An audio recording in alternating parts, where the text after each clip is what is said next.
We recently had the news that the Communications Workers Union, CWU, and Royal Mail were in talks to try to reach an agreement on pay and conditions.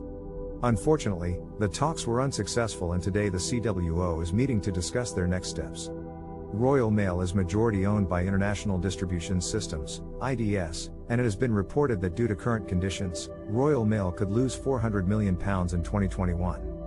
In order to help remedy this, Royal Mail is proposing significant changes to employee conditions that the CWU are having difficulty in finding agreement on.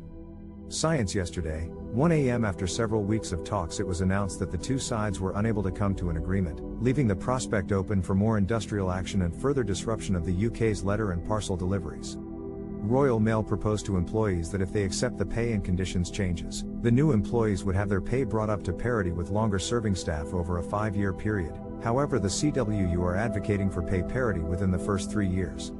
After the discussions concluded, a Royal Mail spokesperson stated that we remain committed to reaching an agreement with the CWU. We have been clear throughout the dispute that not transforming our network and working practices is not an option in a business losing more than £1 million a day. A CWU spokesperson argued that there has been progress in several areas, and the union made it clear last night that we are willing to continue negotiations today and tomorrow to finalize an agreement.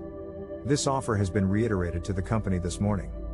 Unfortunately, there is still a great amount of tension between Royal Mail and the CWU, and there is a fear that if the dispute is not resolved, it could have serious implications for Royal Mail and UK Postal Services as a whole. Both parties have voiced that they are still committed to coming to an agreement, but in the meantime, we can expect to see the potential of further industrial action and disruption of the UK's letter and parcel deliveries if the two cannot come to an understanding.